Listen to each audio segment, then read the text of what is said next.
Okay, so after graduating from University College London with a BSc in Information Management, S.V. Keshava Swami became a 21-year-old monk and continues that journey over 2 decades later.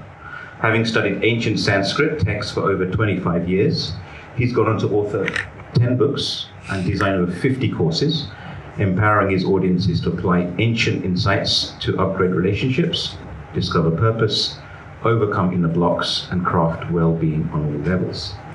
Keshava Swami's social media presence, second only to Taylor Swift, and online teaching platforms have introduced tens of thousands of people, actually that's not in your bio, but I've made it up, introduced tens of thousands of people to Eastern wisdom. In 2022, he co-founded Think Gita, which is thinkgita.org, which I'd encourage all of you to have a look at later, which is now the fastest growing online portal for learning the Bhagavad Gita in a powerful, exciting, and life-changing way. Nowadays, he is a globetrotter. We know that because he just came from Davos, Switzerland, from the outskirts of the World Economic Forum. So we're pleased that he could join us from Davos on his way to Australia and stop over in Hong Kong. He's taught and continues to teach at academic institutions, preeminent institutions, academically, globally, Fortune 500 companies, Apple, Google, etc., governmental organizations, and spiritual communities. He remains a thought leader of the cutting edge, inspired to share wisdom that breathes not just book knowledge, but deep spiritual insights that transform character and consciousness. We are grateful and privileged to have him speak today. The subject of this talk is very dear to all of us. And when we were thinking about how to use Maharaj's time wisely for the benefit of the Hong Kong community, all of us have to find balance. And I think the key here is finding balance in our lives. So we've got daily commitments that are competing with each other. And before we know it, life has passed us by, right? We get to our 40s, our 50s, our 60s, and suddenly, oh my God, what happened? So this is a chance for us to take a step back, think more deeply on what it is that really matters to you, and move forward in a more deliberate and balanced way. With that, let me thank all of you again for showing up and coming. And Maharaj, over to you. Thanks. Thank you so much. Thank you so much, everyone, for coming this evening. As you come into a room, you always pick up on the energy of all the individuals, and I just felt so much positivity coming into the room, so I'm sure we'll have a beautiful evening. You can relax. I'm not a formal person, so I'll share with you some thoughts maybe for 20 or 30 minutes, and then what I'd really love to do is open it up and have a discussion with all of you as we talk about this topic of balance, which I think we all struggle with. But before that, Jignesh gave a little bit of a formal introduction, probably took it from my website or ChatGPT or maybe Gemini. And just to share with you maybe a bit of the human story behind all the facts and figures. I sit in front of you not as a self-realized soul, not as someone who knows it all, but as someone who's on the spiritual journey, as we all are. And I grew up in Wembley in northwest London. And as I was growing up, I was fortunate to be surrounded by prosperity, by affluence. I saw people who had 2 cars, 2 houses, 2 phones, maybe too much. And while that was very beautiful, I saw that maybe something was missing. And so when I was about 15, I began looking into wisdom traditions and different books, and I went to the Bhagavad Gita, which many of you are familiar with, the Sanskrit book from ancient India, because I guess that was the tradition in which I grew up in. And so I started reading it, and to be honest, I read it first when I was 15, just a few pages, and it went like vroom, like totally over my head.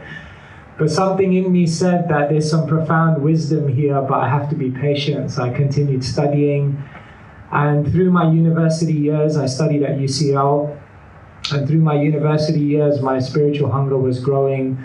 And when I graduated at the age of 21, I did the unspeakable. I went to my mom and dad and said, "Mom, Dad, I want to be a monk." It was like, we paid all that money for your education. So I said, no, I just want to be a monk for 6 months. I'll be a monk for 6 months. So they said, okay. So I went to India for 6 months, and I explored, and I traveled, and I questioned, and I studied, and I meditated. And I guess that's where I found my calling at the age of 21. So I came back and gave them another shock, what to do. It's the job description of a son, to shock his parents. And I said, I think this is a bit more than 6 months. And it was a difficult time for me, and I think maybe that's something I can share with all of you, that sometimes you may want to follow your calling, and sometimes it's difficult because there's people around you who you love, who you value, and who you really want to please. And at the same time, you have a calling and you have a path that you want to walk. And so it was a difficult time for me, but I walked my path. And I continue that path 25 years later. I've been a monk now for about 25 years. And still learning and picking up wisdom along the way. And my mom's okay now. She's happy. So now I travel and I just share with people. And as I share, I'm also learning from you. So I hope this evening, hopefully you'll learn something, I'll learn something. And we'll all leave a little bit more elevated and edified. So today we're talking about balance. And I just want to begin by doing an experiment. I'm going to show you a video on the screen. And there's going to be some people in white t-shirts. And all I want you to do, they're going to be passing a ball around.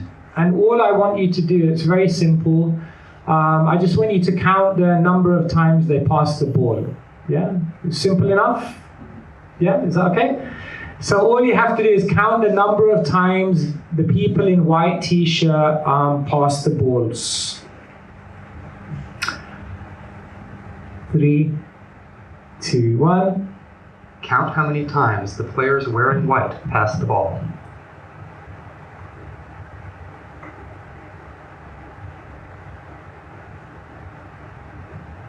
Concentrate. This is not me trying to put you off.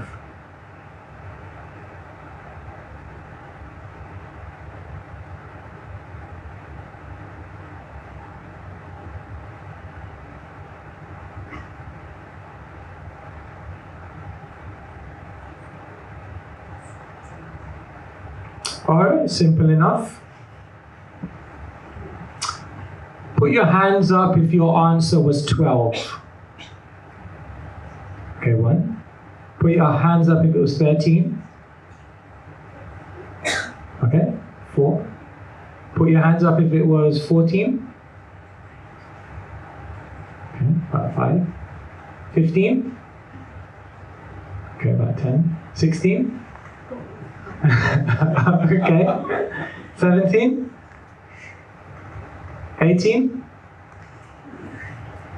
Oh my God, you guys really don't agree with each other. It's amazing.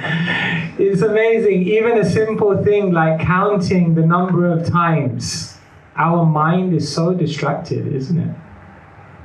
The correct answer is 16. Yeah, give yourselves a round of applause. The majority won. Now, I don't want you to tell me, but I just want you to put your hand up if you saw something interesting on the screen.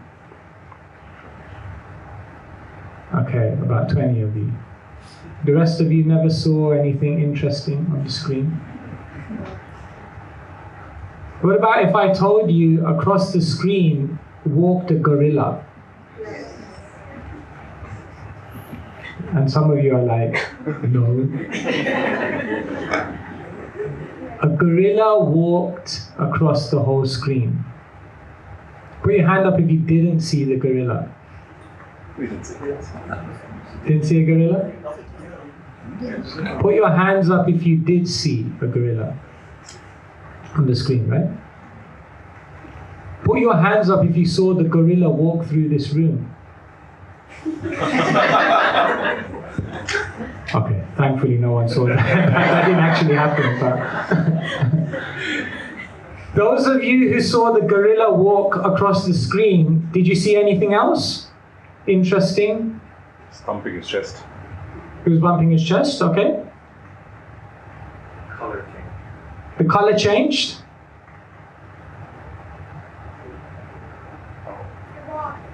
Someone also left the whole scene as well. How many? Was there anyone in the room who got 16, saw the gorilla, saw the curtain changing, and saw the person leave? No chance. If anyone would have said yes, I would have been like, we got a seminar on truthfulness for you. Have a look. The correct answer is 16 passes. Did you spot the gorilla?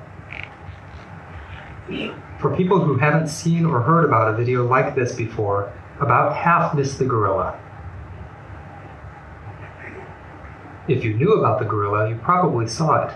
But did you notice the curtain changing color or the player on the black team leaving the game? Let's rewind and watch it again.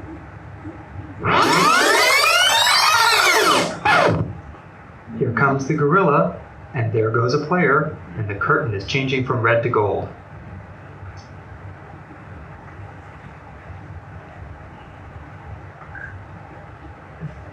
So there you go. Anyway, next time someone shows this, you'll be ready. This is one of many psychological experiments which show that when we focus on one thing and when we're really trying to do one thing really well, then in the process we can end up neglecting, missing, and being oblivious to other really important things that are going on around us. And this perhaps is the story of life sometimes. That sometimes we achieve success in so many things that we set out to. We put, they say, put your mind to it, and we put our mind to something, and we really achieve success in that. But sometimes that success in another aspect of our life feels like it brings a failure. Imagine you rise in your career. We have aspirations. We want to be a contributor. We want to really make a change. But sometimes in the course of rising in our career, we may end up lacking in our relationships. Someone who sacrifices everything to give themselves to the climbing the corporate ladder might find that in their personal life they end up damaging it. Sometimes we put our blood, sweat, and tears into building a beautiful home. Yet sometimes we may be sitting in that home, and in a quiet moment we may reflect and think about our life and ask ourselves, but did I really find purpose? Did I really follow my calling? Did I unleash the potential of what I had and do what I really came here to do?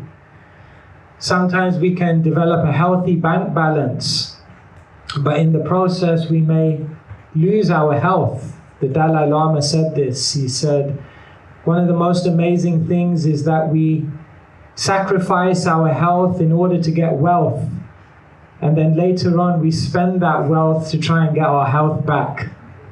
In fact, there was a young girl, and she wrote a poem called The Paradoxes of Our Time. And she said exactly the same thing. She said, we have higher buildings, but we have lower values. We have wider highways, but narrower minds. We've conquered outer space, but we're struggling with inner space. We've multiplied our possessions, but we've reduced our values. We have more degrees, but we have less sense. We buy more, but we enjoy it less. We're more connected than ever before, but people are further and further apart. And she says, maybe we've learned how to make a living, but we've not learned how to make a life. And so sometimes we feel like we're successful in creating a life which looks good on the outside.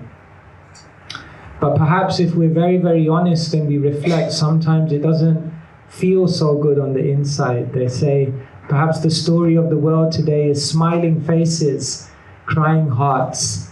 That sometimes we feel, yes, there's a vacuum, there's something missing. Even when we achieve all of our goals, in a quiet moment, we still feel I'm unsure what the goal of life actually is.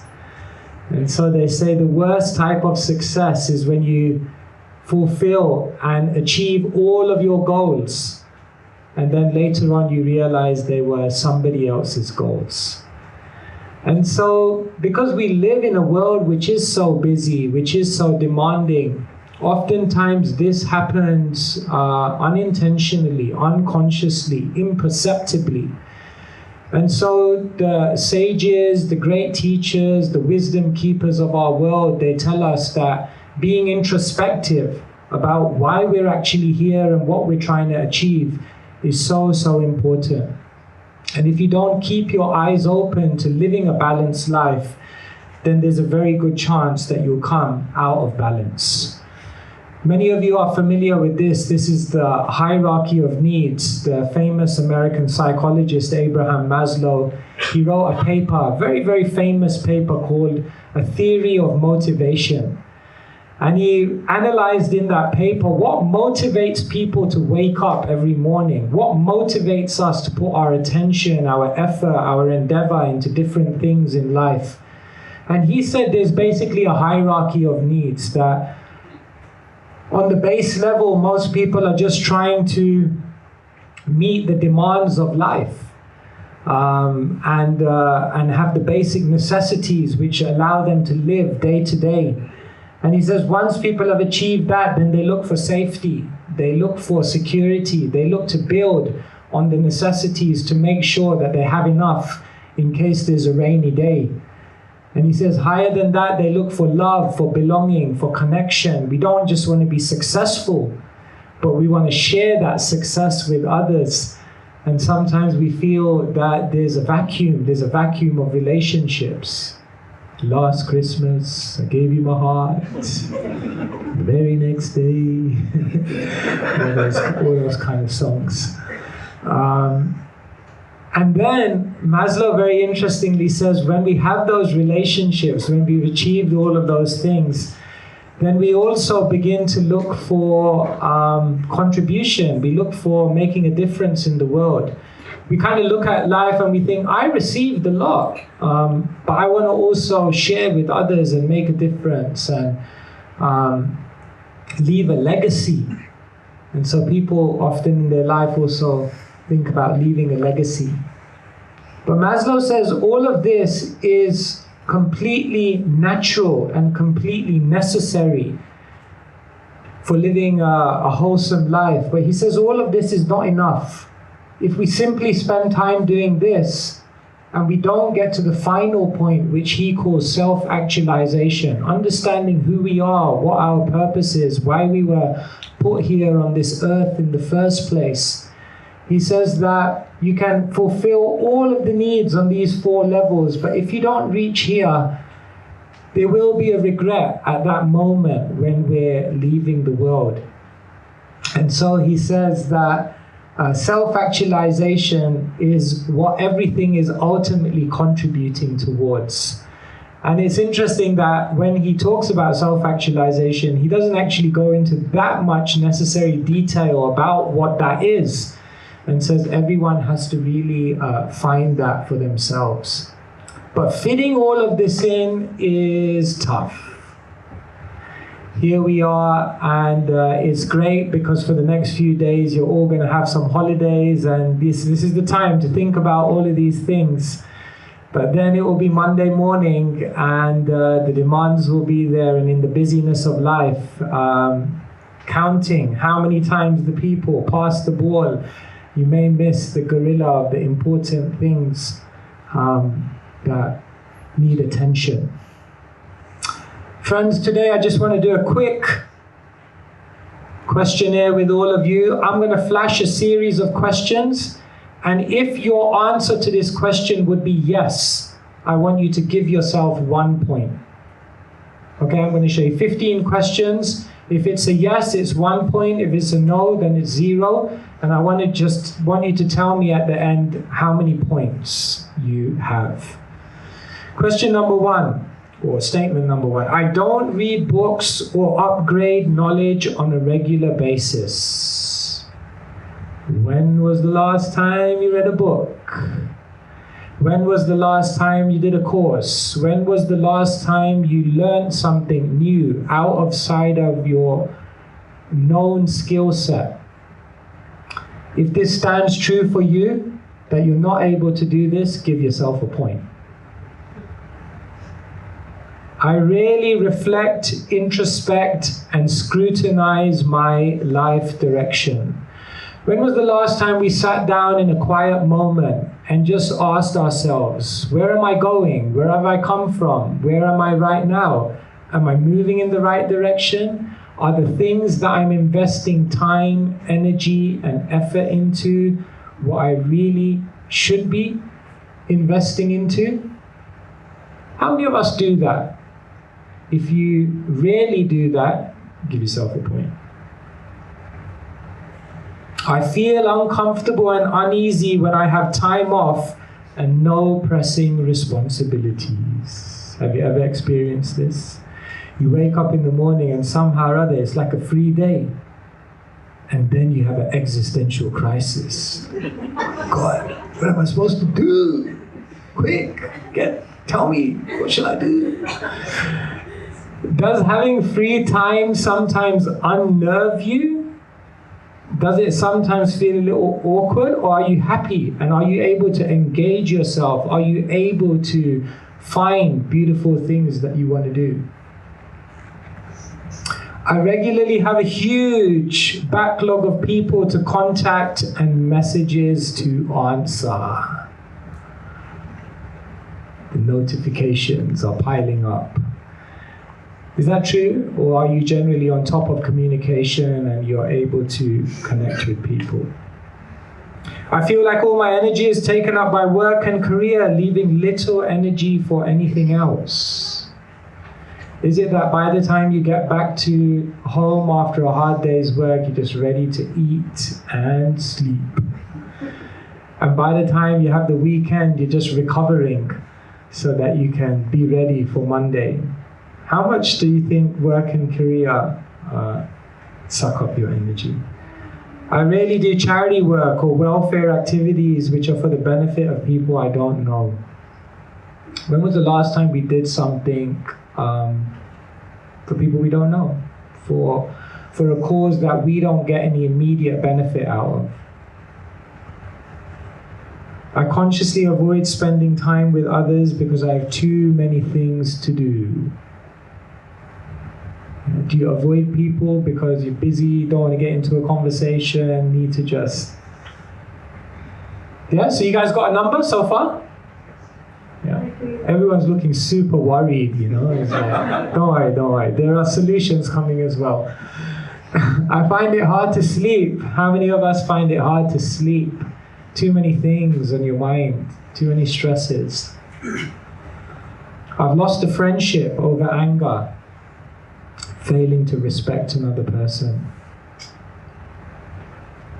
I feel like I complain and find faults more than being grateful and positive. If it's true, give yourself a point. I have health issues related to stress, anxiety, or irregular habits.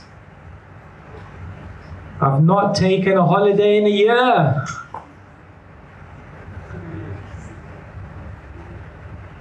If an emergency comes in my life, I find it very difficult to adjust.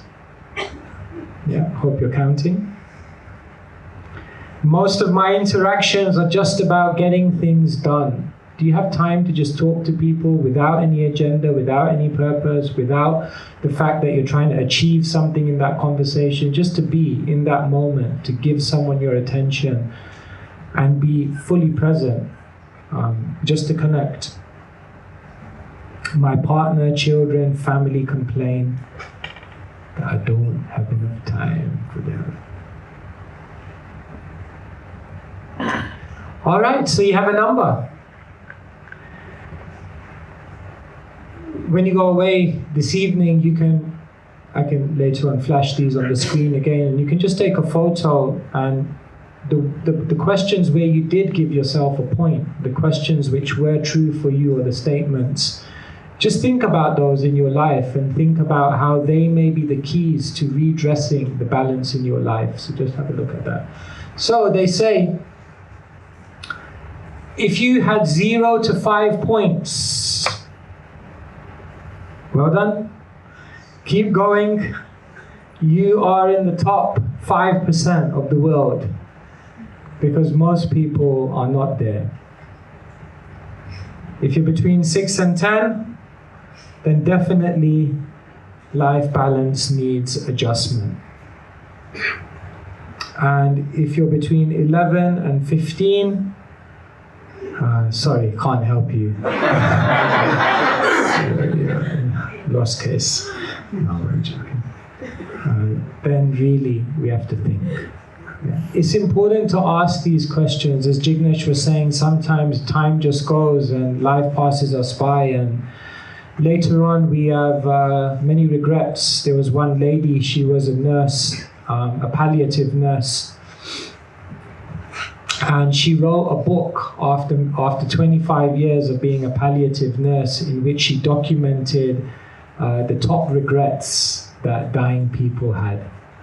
So it's a very interesting book, you can read it. And people didn't regret, I wish I spent more time at work. That wasn't one of the regrets. So it's an interesting book to read because it helps us to understand the kind of things that we have to make sure, the traps that we don't fall into.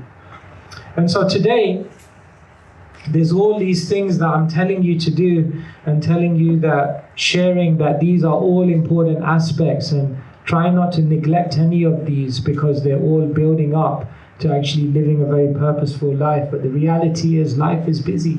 So how are we going to fit it all in? How are we actually practically going to have that life that we'll be proud of? And so today, I'll just give you 5 tips. These are 5 things we learn as monks in the monastery, but these are 5 kind of universal things that everyone can do in their life, even if you're not a monk, even if you don't live in a monastery. These are just universal principles that lead to more conscious living. And the very, very first principle we share with people is start slower to go faster. There's many paradoxes of the world we live in. Like, for example, I was just giving a talk in Davos about the paradoxes of the world we live in. So, for example, sometimes if you talk less, you can actually say more. Sometimes if you meditate on death, you can actually live a more purposeful life. Sometimes if you look back, you can actually get more vision to move forward. Sometimes if you fail more, you actually have more chances of success. So if you actually look at the world, it's counterintuitive in many, many ways. And one of the other counterintuitive paradoxes of the world is that if you start your day slower, you start your day focusing on the internal world, you start your day focusing on intention, values, purpose, you focus on alignment first.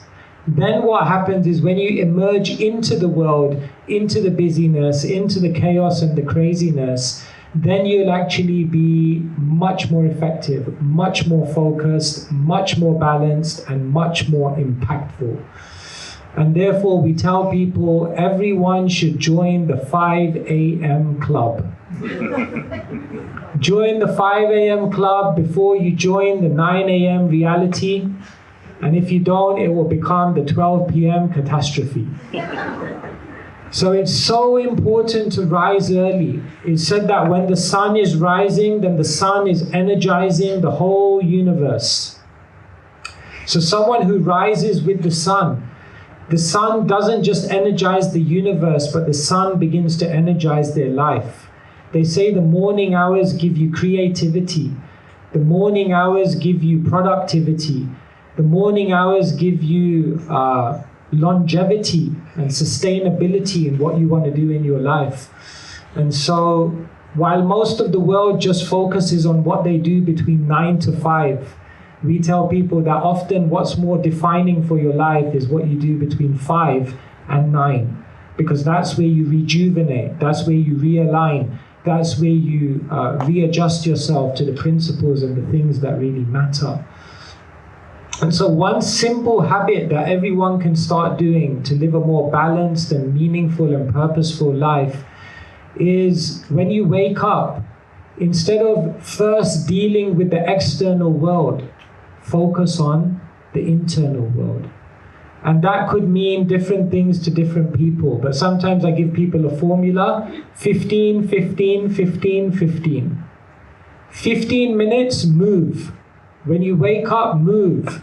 Do some yoga, do some breathing, get the circulation going in your body.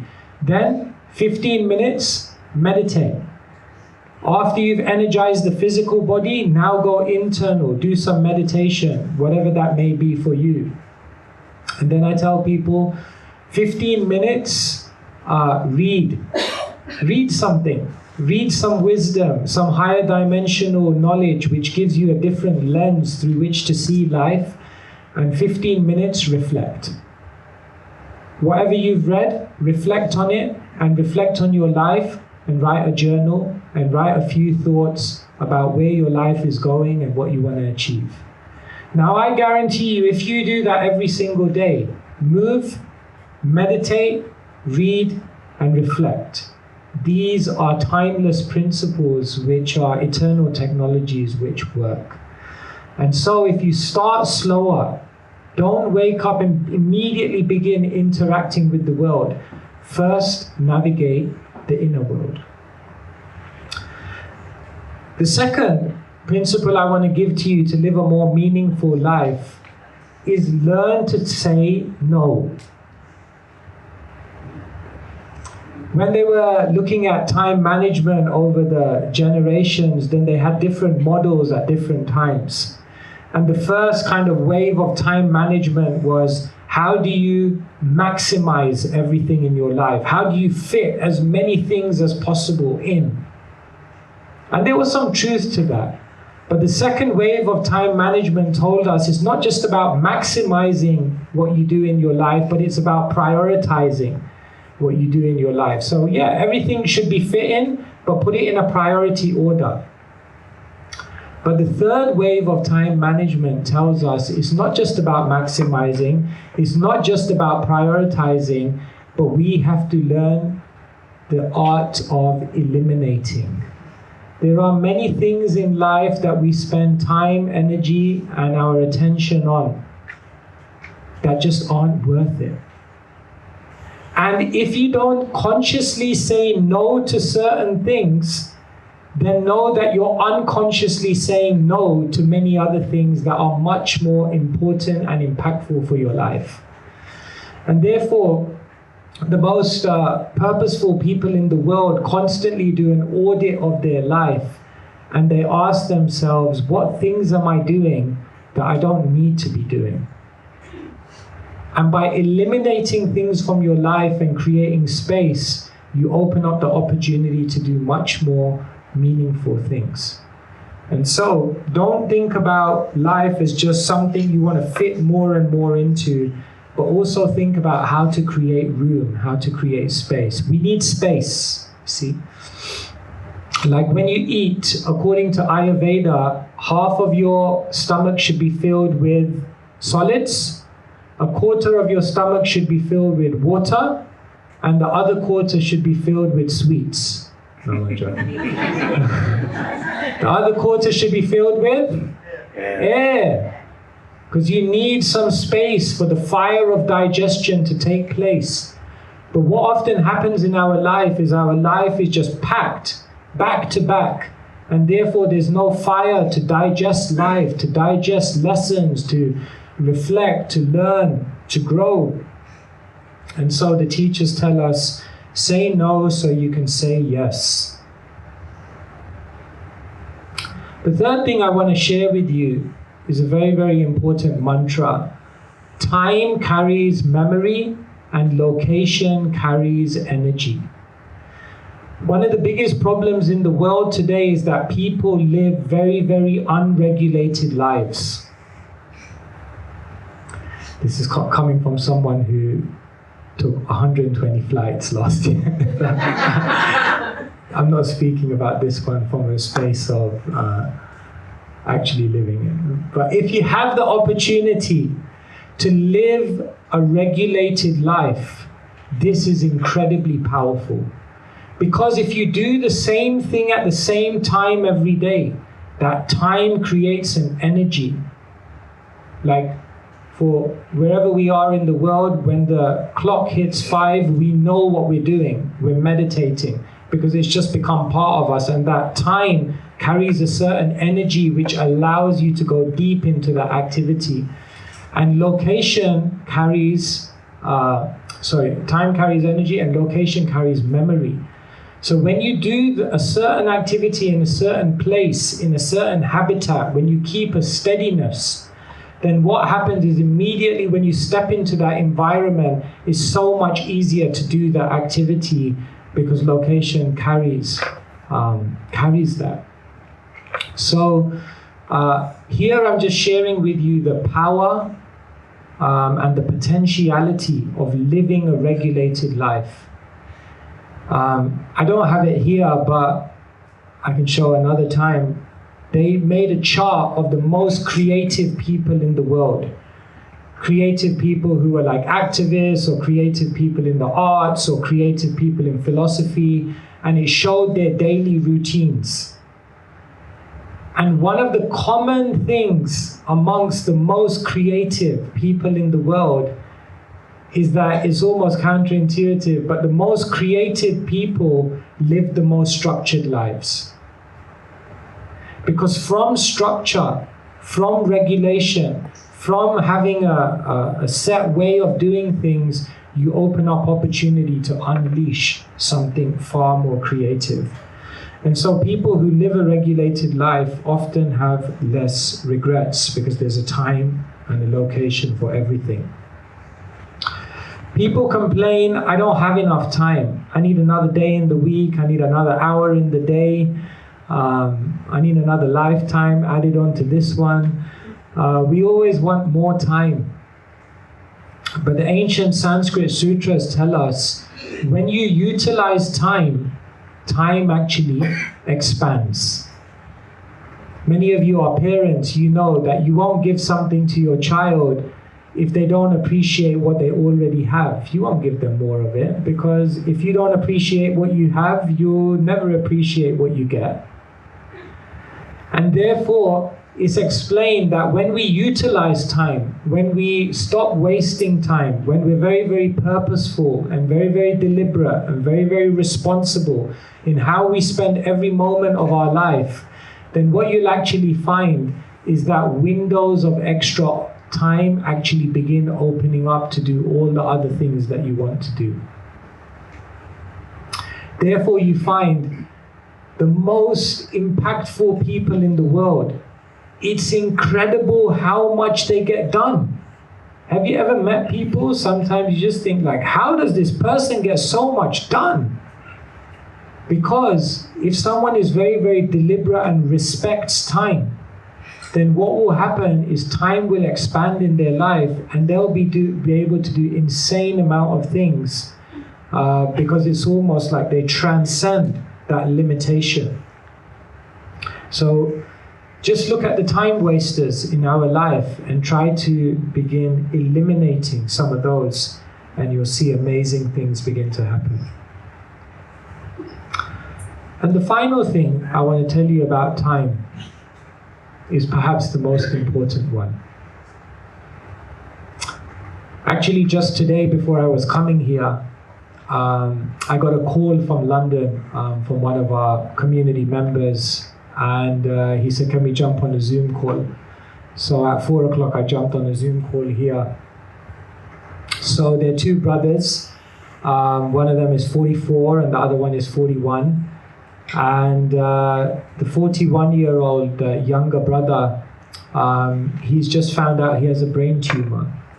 And no prior health issues at all. He has a brain tumor. And he had found out a couple of weeks ago, but he hadn't said anything because they wanted to run some tests. But they ran the tests and they just found out that it's not treatable. And he's just been told out of the blue that he has probably a maximum of 1 year to live. And so I was just on a Zoom call with them before coming here, talking about how to process that and how to move forward. This is, dear friends, the volatility of life. Time is ticking. Now Kumbh Mela is going on. I don't know how many of you have been to Kumbh Mela. I went 12 years ago. But in Kumbh Mela, you'll see many yogis. And the yogis, what they do is they often walk around and they're covered in ashes. And that has a deep meaning because the yogis are constantly reminding themselves that this is what I'm going to become soon. Time is ticking. Time and tide waits for no man, woman. And therefore, when we remember the volatility of our lives, then we actually begin to live much more purposeful lives. And so I just wanted to share one short video of Steve Jobs speaking to the graduates of Stanford University, of course, the university that he went to. I was at Stanford University actually just last September, and I was meeting all the students there, and we watched this video together and discussed it. So this is what he had to say. Oh, sound?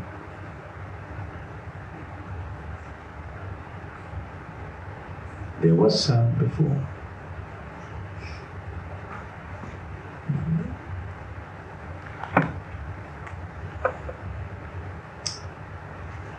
Okay, we'll see whether, we'll see the technical. So this, when I was a young monk, then I remember one day one of the monks came in and he said, today we're going to do a guided meditation. And so I said, I'm into meditation. He said, but this meditation may bring out emotions in you. I said, let's go for it. He said, today we're going to meditate on our own funeral. And I said, you can do it. See you later. And he said, no, just be with me for this. And in the course of the next 20 minutes, he took us in a guided meditation. And we visualized our own funeral. And we visualized all the people who had gathered. And then we visualized the person who knew us best. And in the meditation, we visualized that person coming up to the podium to give the eulogy of our life. And they grew up here, and they went to school here, and they studied at university, and then they went into this job. And then in that whole meditation, we began to write down, how would we want to be remembered? How would we want to be remembered once we've left this world? And after we came out of the meditation, we had this whole speech. And then we asked ourselves, what am I actually doing to become this person? And so it's so important to really meditate on our own mortality. Of course, in some cultures, this may be considered a little morbid to think about death. But in this clip, Steve Jobs actually says that death is life's greatest change agent. And thinking about it helps us to live in a much more purposeful way. Should I try it now? I think we have a problem on it. Oh, we have a problem? Maybe we could try it again, please. No? Sorry. Okay, no worries. Okay, so maybe another time. So these were some things you can think about. Life is busy. Remember, when you put attention in one place, we might end up realizing that we neglected other really important things in our life. And in order to not have any regrets, utilization of the time that we have here is so important. And so try to remember some of these sutras and see how they relate to you. And in this way, hopefully, we can all find more balance and more purpose in the time we have here. Thank you very much.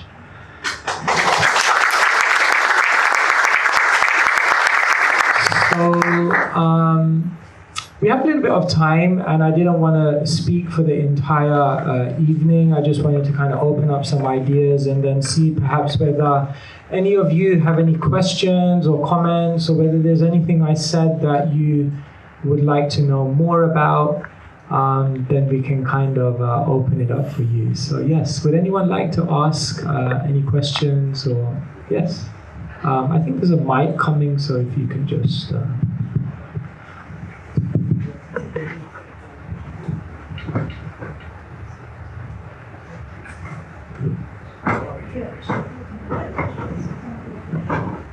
Hi, thank you for your beautiful wisdom shared to us. My question is that I recognize that having a schedule every day makes everything better in life. But what happens when your partner doesn't recognize that? And when you try and wake up, they're like, want to cuddle you all day, or, and then it makes it harder because you want to stay in bed, but you're trying to keep with the schedule. So yeah, that's just my question. Yeah, thank you so much. So we live our lives and we want to have a schedule, but then we're surrounded by other people we value, people we love, and our lives are somewhat intertwined. So you can't just be like, see you later, I'm doing my thing now. How do you honor those relationships and at the same time honor your path? Once there was a husband and a wife, and the wife asked the husband, what are your 3 top priorities? So the wife said, number 1, the children. Number 2, you. And number 3, me. So he was very happy. And then she looked at him and she said, what are your 3 top priorities? He said, number 1, me. Number 2, the children. Number 3, you. And she was heartbroken. And he said, no, I have to focus on myself.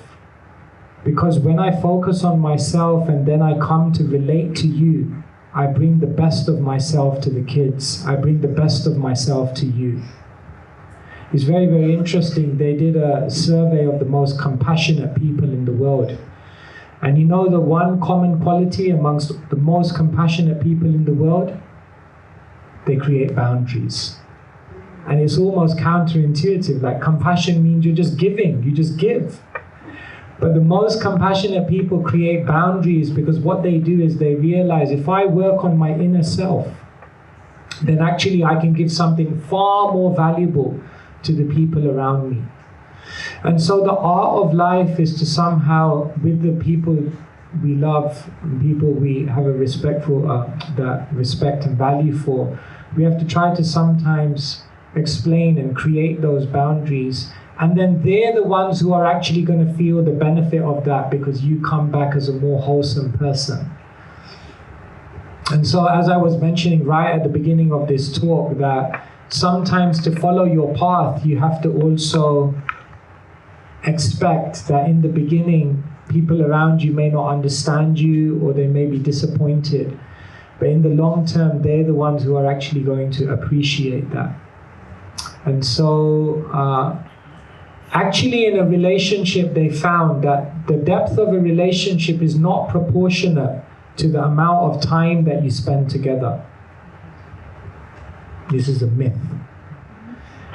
The depth of a relationship is proportionate to the amount of attention that is invested in the time that you do spend together.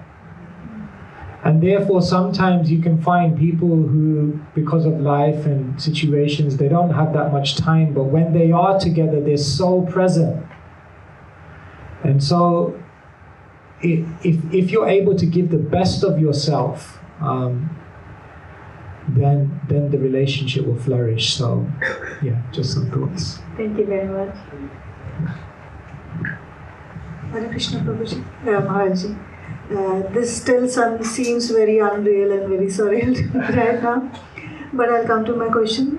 While we are going to the questionnaires where we are giving us marks for yes and no, there was this 11th question which said about anxiety. And while we are in this spiritual path and we are reading books, we are reading texts, and like for me, I am following astrology and the other occult group, and along with that, I am studying Ramayana and Mahabharata as in characters and some of our Vedas, because that kind of deep sense of knowledge can only lead you to somewhere. So though I have a very scheduled day, but my anxiety is like I am not able to reach somewhere. I study a lot, I have like 4:30 I wake up, this, that. Still I feel very unfulfilled in the way, and I feel very anxious about that. I feel that I am playing a part of a wife, of a mother, of a daughter, and I'm trying to build myself spiritually, and I have this reading time also, but still I can't see a path. I still feel very unfulfilled, and I feel that I'm not able to reach somewhere. So like the anxiety and other thing doesn't comes from the material life or the things. I have this sense of presence in me. Still, I am very anxious about if I don't read a day. So I feel very anxious. Oh, I just spent 2 hours like doing something else but not reading. So that gives me a lot of anxiousness.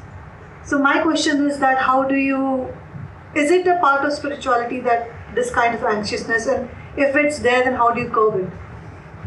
Thank you so much. I hope some of your anxiety has been reduced by just sharing that. What I'd like to share with you is something that Mark Zuckerberg said. He said most people overestimate what they can do in 1 year and underestimate what they can do in 5. I just want to think about that for a second.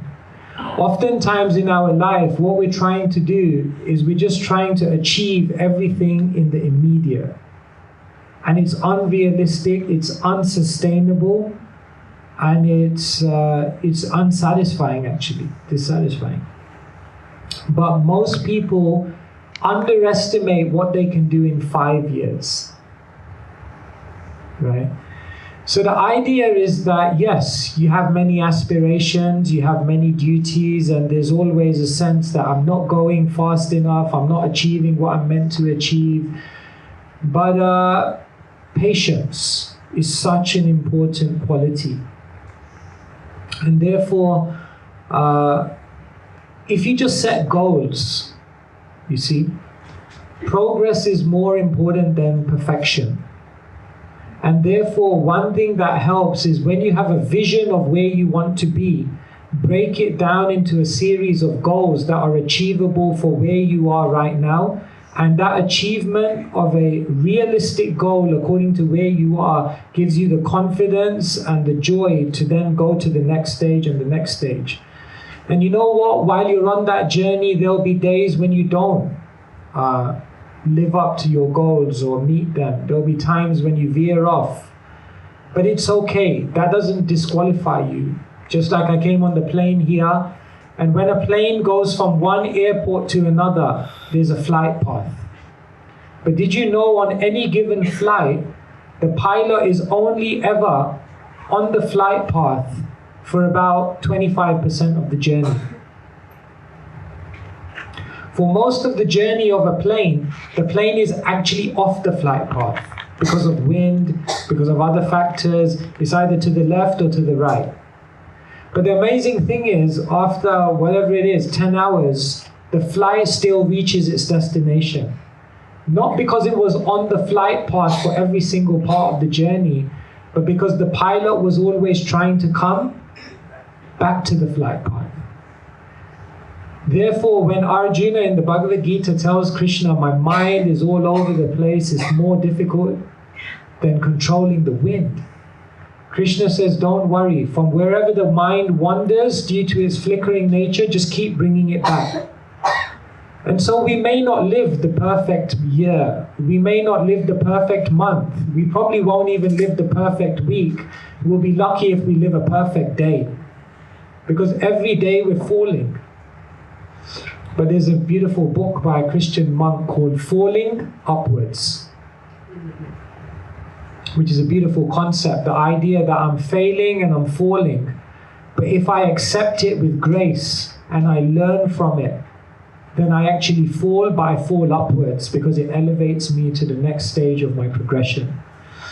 And so my basic answer to you would be, yes, there are many things and there are many aspirations, but what gives you anxiety is, number one, trying to achieve it all very, very quickly, and number two, becoming disappointed when you somehow fall away or stray away.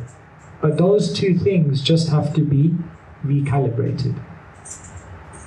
Thank you. Thank you so much. Thank you. Anyone else have any questions? Or? Yes. Hi, Krishna Maharaj. So one question, like it was so beautiful how you shared your journey, to becoming who you are today and inspiring all of us. So Maharaj, when you started your journey, at that age where, you were still in adolescence and you were trying to find your calling. I mean, that's the age where we are most vulnerable. We were so exposed in our teenage. So how did you steer clear of all those distractions around you? Because you were still living in a social setting. I mean, we all do live in a social setting where we have influence of people around us. At that age, of course, we've got our hobbies, we've got our, so many distractions. You're going to college and you want to do this, that, because others are doing it around you. So how did you build that, build that focus or discipline around you that kept you on your path to this? Thank you, Maharaj, because I think it would be really, important and really useful for all of us to take that away for us. Yeah, thank you so much. Well, let me fast forward and then I'll rewind. When I did end up going to India, then I met many different spiritual people. And I remember meeting one yogi and I asked him, can you give me some advice for my journey? And he looked at me and he said, every year disconnect for 1 month, every month disconnect for 1 day, and every day disconnect for 1 hour. And then he looked at me and he said, disconnect to connect.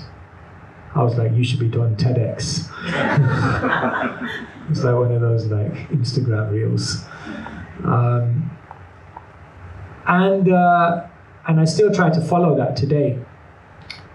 And rewind to when I was trying to find my purpose, I realized this is what actually helped me.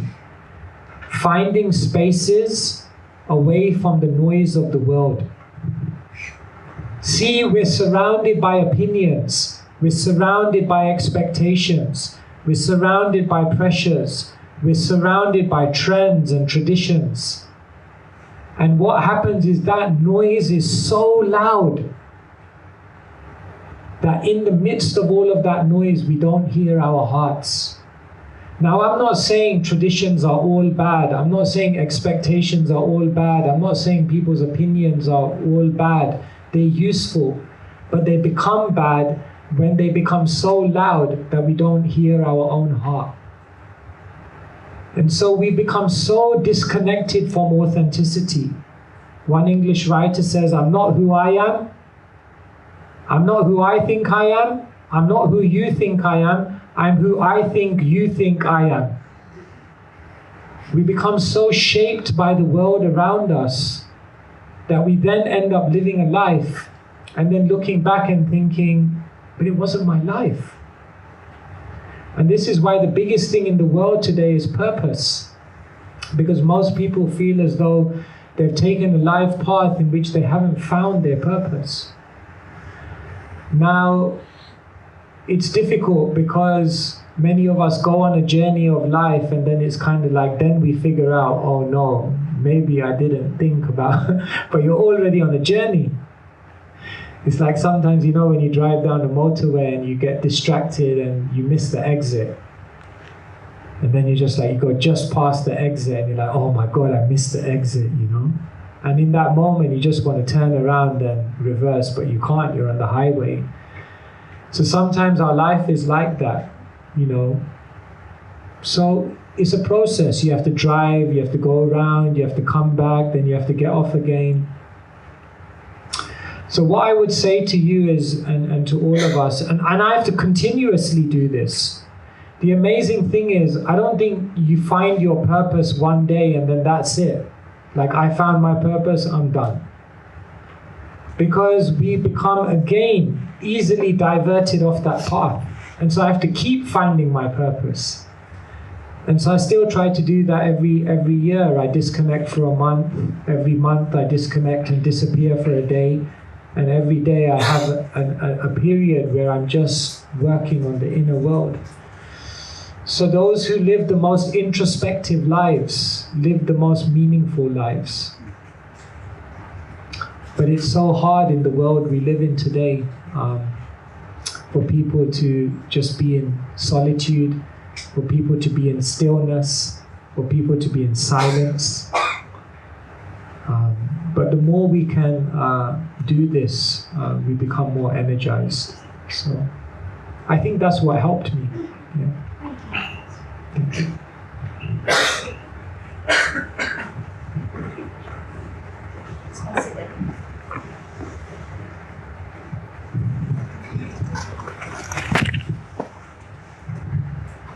Firstly, thank you for your session. My question is very similar to what the lady just asked. You spoke about Maslow's hierarchy and a bit about your life. And obviously becoming a monk at 21, it almost feels like you've inverted Maslow's hierarchy in terms of reaching self-actualization first before going through the other pieces. And from Jig's introduction, seems like you've done it for 2 decades. So I just wanted you to talk us through a little bit about how do you reflect on that as you talk about Maslow's hierarchy and how that is, you sustain that over the course of your life. Thank you so much.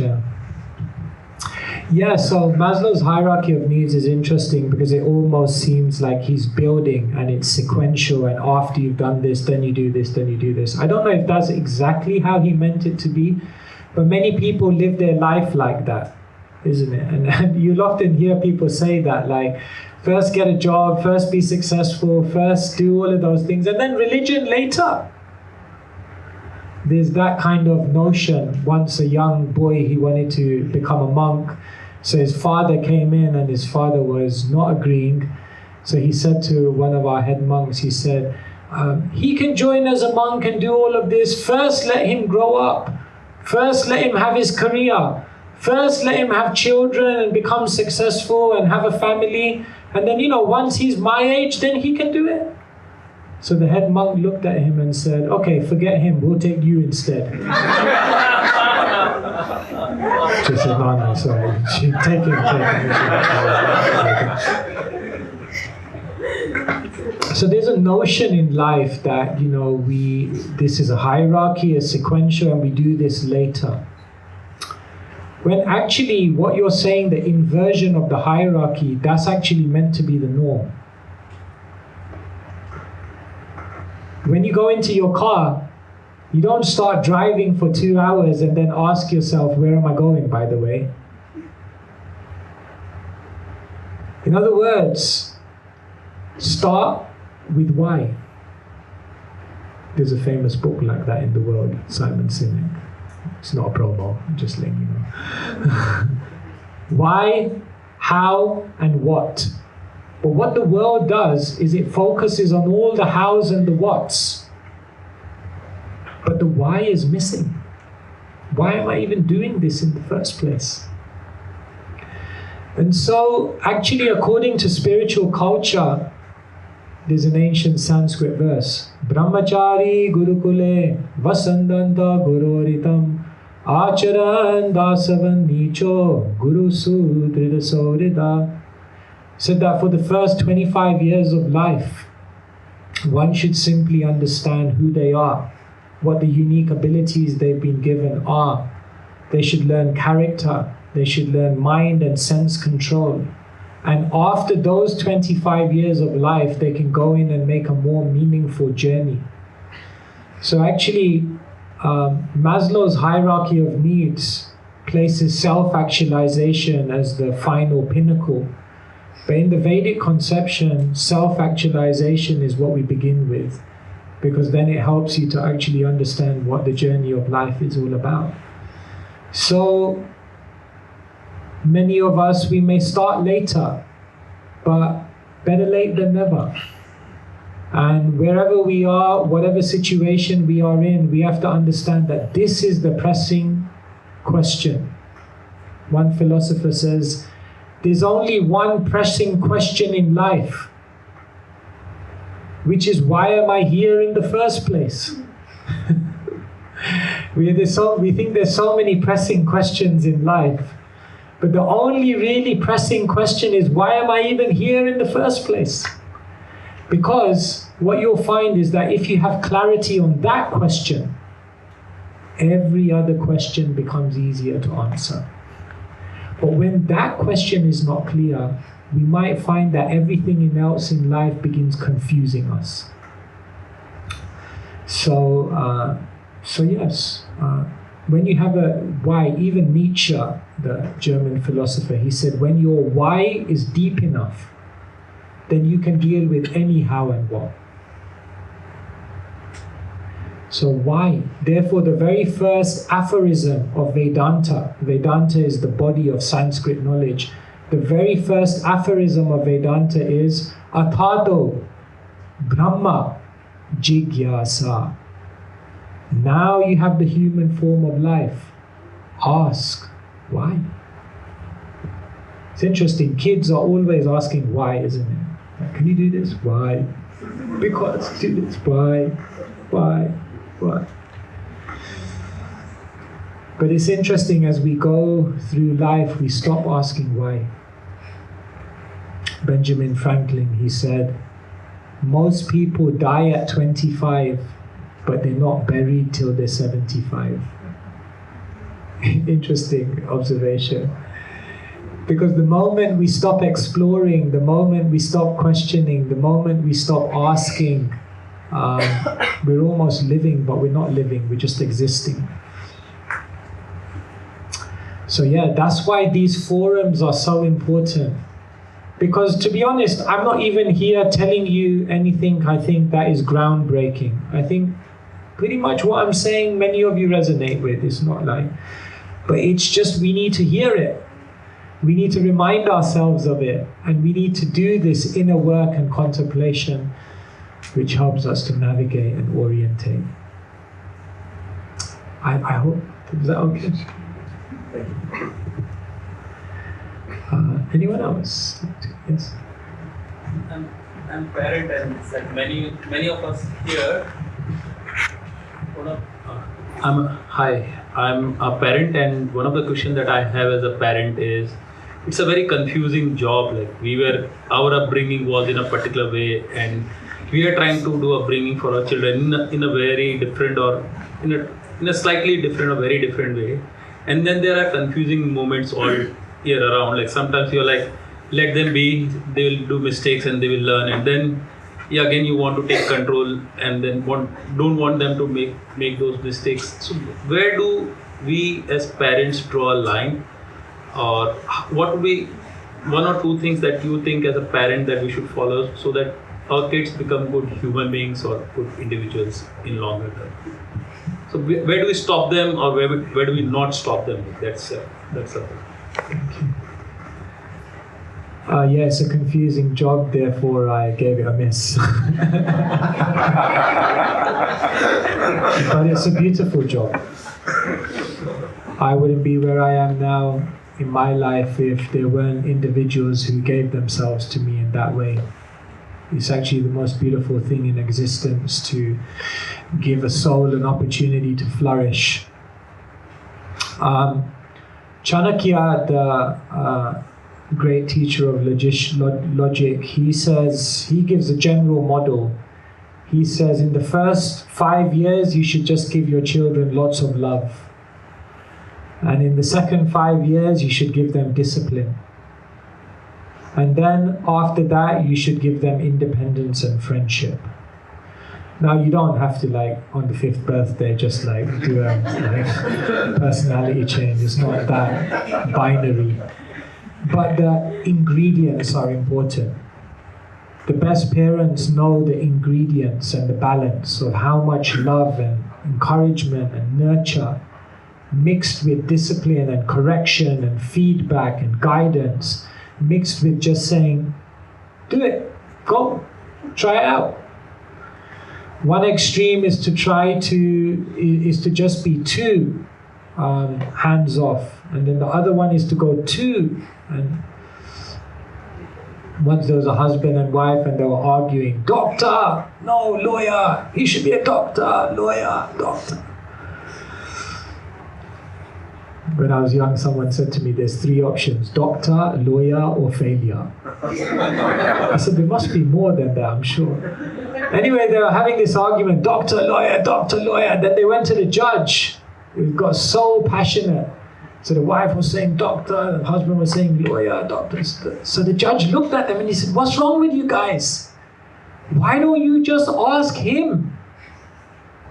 And they looked at each other, they looked at the judge and they said, what are you talking about? He's not even born yet. And they realized, my God, even before the child is born, we already have a plan.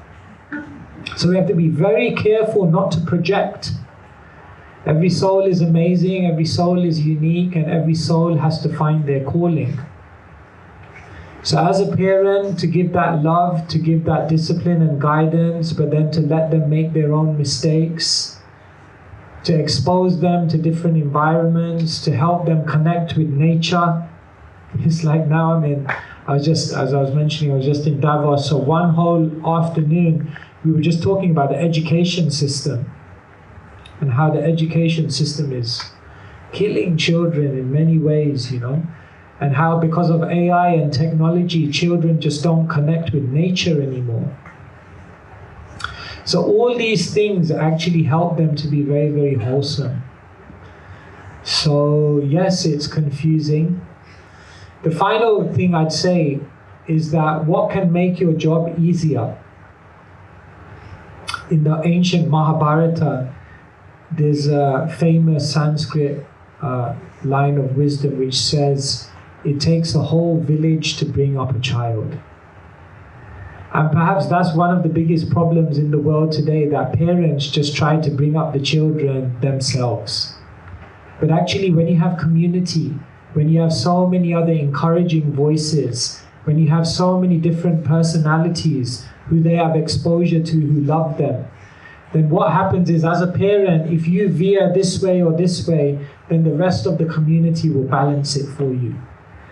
And therefore, it's so beautiful to bring up children in community rather than just in isolation. So that's also another point. Thank you so much. All right. Shall we finish here? Or unless there's a... Was that a question? Okay. All right. You get the last one. Hare Krishna Maharaj. Thank you so much for your beautiful insight this evening. It's very relatable, and my question is for, say, a yogi who's very regimented in his practice, sadhana, discipline, wakes up during Brahma Muhurtam, does, what's the chosen path for him or her to do in yoga. Now, the question is, along this path, as he or she goes deeper and deeper into their yogic practice, they can attain certain siddhis, whether it's psychic ability, whether it's also seeing things in the future, and they actually happen. Now, my question is, these siddhis are given by the divine. Are these siddhis a test towards the yogi of how he or she uses them, whether it's in the materialistic world, or do you stay on the path and use it for the better of the world, make the world a better place? So sometimes the yogi is caught up in this dilemma of the modern world. How do you apply it in a balanced way? Or do you keep these siddhis to yourself? And it could be connected to a past life even as well, of unfinished business. So that's my question. What's the way about it? Thank you. You read my mind. You see, anyone in the world who practices some austerity, in Sanskrit we have the word tapa. Tapa means austerity, someone who undergoes some discipline. Anyone who does that in any way gets certain benefits as a result of their austerity. If your austerity is yoga, You may get some mystic siddhis like that, powers. If your austerity is to work all day and work really hard, then the benefit you get is money or power or influence. If your austerity is to exercise all day, then you get muscle, you get strength, you get vitality in that way. So every austerity brings a benefit. And that stands true for everyone in their lives. So all of you in your lives, you perform certain austerities, and the fruits of those austerities are what you're experiencing in your life. And what the Bhagavad Gita explains is that everything that we receive in life is simply a gift that if we use in service to others, in service to the world, in service to making our environment a more beautiful place, then in utilizing what you've received for that purpose of contribution, it will actually bring joy to your heart. However, if you use the benefits that you've received in a selfish way, in an exploitative way, then what will happen is those benefits which you think are bringing you happiness will actually bring you pain and disappointment. And so everything we receive is an opportunity for service. The Indian writer Rabindranath Tagore, he said, I went to sleep and I dreamt that life is joy. I woke up and I realized life is service. But then I began serving and I realized service is joy. So in that, they say you earn a living by what you get, but you earn a life by what you give. And so whatever you've received, whether it's a siddhi, whether it's money, whether it's influence, whether it's charisma, whether it's power, whatever you receive is an opportunity to then utilize that to help others. And that makes it beautiful. Is that okay? All right. All right, everyone. Thank you so much for your attention, for your time, for making the journey here today. And hoping we'll connect with each other somewhere along the journey. Thank you very much.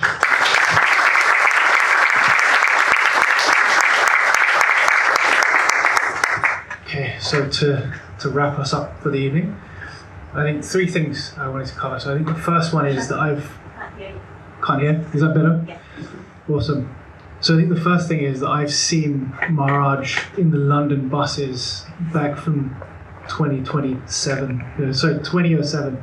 So I think through his discipline, the smile is there. So I think many of the people, you said that sometimes the happiness is not there, but the smile is there. So I think we've seen Maharaj always has a glowing smile, and it's been very genuine, from seeing him back years ago to seeing him in the airport smiling in Hong Kong. So I think first of all, just a huge thank you for coming over, making the time, giving the energy for the community here. So another round of applause.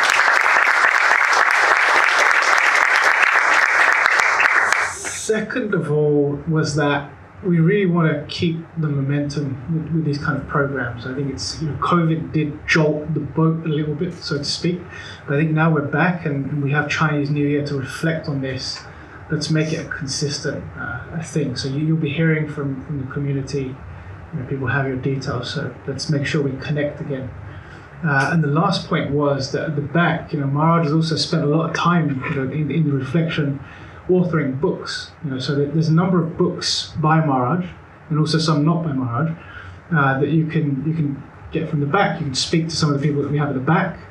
If you want to have a signed book, Maharaj will be at the front as well. So don't forget that. And there's also a cookie, because you can't eat on the premises. So don't forget to take your cookie on the way as you leave out. So thank you, everyone. Have a good evening.